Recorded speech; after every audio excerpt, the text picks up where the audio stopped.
Assalamualaikum warahmatullahi wabarakatuh. Perkenalkan, nama saya Rani Wicaksono. Saya dari kelas 03 SAKP 010. NIM saya 2010 11 2016 07. Pada pertemuan kali ini saya ingin membahas tentang sistem ekonomi dunia yang ada di modul pertemuan 2. Pengertian sistem dan sistem ekonomi. Pengertian sistem. Sistem berasal dari perkataan sistema, bahasa Yunani yang dapat diartikan sebagai keseluruhan yang terdiri dari macam-macam bagian. Ciri-ciri dari sebuah sistem adalah sistem bersifat terbuka, sistem bersifat holism, sistem merupakan proses. Pengertian sistem ekonomi. Sistem ekonomi adalah seluruh proses dan kegiatan masyarakat dalam usaha memenuhi kebutuhan hidup atau mencapai kemakmuran. Unsur-unsur sistem ekonomi. Ada elemen-elemen sistem ekonomi. Yang pertama ada unit ekonomi, 2 pelaku ekonomi, 3 lingkungan sumber daya. Fungsi elemen sistem ekonomi terbagi menjadi 2. Yang pertama, masing-masing elemen unit atau unit ekonomi. Pelaku ekonomi mempunyai fungsi-fungsi tertentu yang harus dijalankan selama berlangsungnya proses kegiatan ekonomi, seperti fungsi-fungsi produksi, konsumsi, distribusi, investasi, dan regulasi. 2. Bagaimana hasil dari kegiatan ekonomi sangat bergantung bagaimana elemen-elemen sistem ekonomi tersebut menjalankan fungsinya. Dalam perjalanan fungsinya, setiap elemen harus bisa fungsional, bisa non-fungsional atau disfungsional. Tujuan sistem ekonomi. Tujuan sistem ekonomi suatu bangsa atau suatu negara pada umumnya meliputi 4 tugas pokok. Yang pertama, menentukan apa, berapa banyak, dan bagaimana produk-produk dan jasa yang dibutuhkan akan dihasilkan. 2. Mengalokasikan produk nasional bruto atau PNB untuk konsumsi rumah tangga, konsumsi masyarakat, penggantian stok modal atau modal investasi. 3. Mendistribusikan pendapatan nasional atau PN di antara anggota masyarakat sebagai upah atau gaji, keuntungan perusahaan, bunga, dan sewa. 4. Memelihara meningkatkan hubungan ekonomi dengan luar negeri. A. Sistem ekonomi kapitalisme. Ciri-ciri kapitalisme: pengakuan luas atas hak-hak pribadi, pemilik alat produksi di tangan individu. Individu bebas memilih pekerjaan usaha yang dipandang baik bagi dirinya. Kedua, perekonomian diatur oleh mekanisme pasar. Misalnya, pasar berfungsi memberikan signal kepada produsen dan konsumen bentuk-bentuk harga.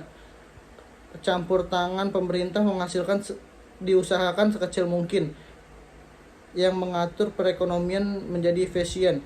3. Motif menggerakkan perekonomian mencari laba. Manusia dipandang sebagai makhluk homo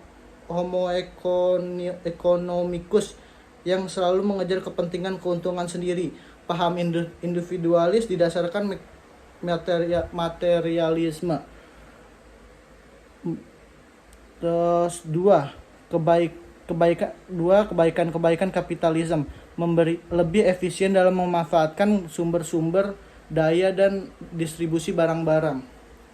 2. Kreativitas masyarakat menjadi tinggi karena adanya kebebasan melakukan segala hal yang terbaik bagi dirinya. 3. Pengawasan politik dan sosial minim karena tenaga, waktu, dan biaya diperlukan lebih kecil.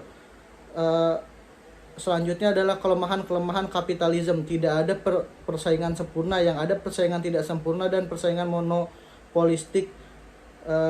Yang kedua, sistem harga gagal mengalokasikan sumber-sumber secara efisien karena adanya faktor-faktor eksternalitas tidak memperhitungkan yang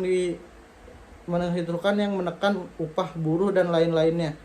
Sistem ekonomi sosialis lebih mengutamakan kebersamaan, kolektivisme. Masyarakat dianggap sebagai satu-satunya kenyataan sosial, sedang individu-individu fisik belaka.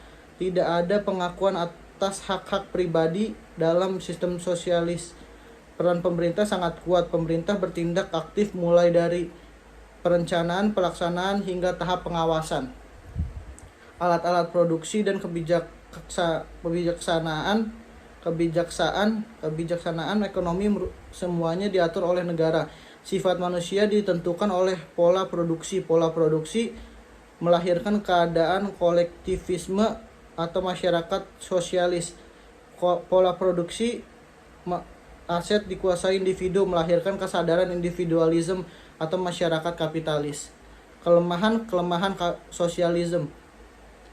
Teori pertentangan kelas tidak berlaku umum, tidak ada kebebasan memilih pekerjaan, tidak ada insentif untuk kerja keras, tidak menjelaskan bagaimana mekanisme ekonomi. Sosialisme tidak sama dengan komunisme. Sosialisme merupakan tahap persiapan ke komunisme. Komunisme merupakan tahap akhir perkembangan masyarakat. The six major historical stage. Primitive communication, salary, fidualist, capitalist, full communication. Sistem ekonomi campuran atau mixed ekonomi. Ciri-ciri ekonomi campuran. Kedua sektor ekonomi hidup berdampingan. Ada kegiatan ekonomi yang dilakukan pribadi dan sebagian lagi menyangkutkan hidup banyak orang, dikelola oleh negara atau pemerintah. Interaksi ekonomi terjadi di pasar. Tapi di sana sini ada campur tangan pemerintah dengan berbagai kebijakan. Persaingan dalam sistem diperolehkan, tetapi gerak-geriknya diawasi oleh pemerintah agar tidak mengarah saling merugikan. Campur tangan pemerintah, adanya sifat keras, ada yang lunak. Keras sifat menyeluruh, melaksanakan pengawasi. Lunak melakukan perencanaan melalui mekanisme pasar untuk menjamin pemerataan dan keadilan. Alasan perlunya campur tangan pemerintah: mencegah perusahaan-perusahaan besar mempengaruhi kebijaksanaan politik dan ekonomi, mencegah organisasi buruh gabungan menekan pengusaha dan menentukan harga barang. Yang selanjutnya adalah sistem ekonomi Pancasila. Rumusan Mubrayanto mengacu pada GBHN. Perekonomian digerakkan oleh rangsangan ekonomi, sosial, dan moral. Ada kehendak masyarakat yang mewujudkan pemerintah sosial ekonomi. Nasionalisme selalu menjiwai kebijaksanaan ekonomi. Koperasi merupakan sokoguru perekonomian nasional. Ada keseimbangan antara sentralisme dan desentralisme dalam kebijaksanaan ekonomi. Rumusan Emil Salim mengacu pada Pancasila dan UUD 1945. Sistem ekonomi yang khas Indonesia sebaiknya bergantung pada pokok-pokok pikiran yang tercantum dalam Pancasila. Dari Pancasila, keadilan sosial paling relevan untuk ekonomi. Sila keadilan sosial mengandung dua makna: prinsip pembagian pendapatan adil, prinsip demokrasi ekonomi, pembagian pendapatan masa penjajahan tidak adil. Karena di ekonomi berlangsung berdasarkan free fight liberalisme.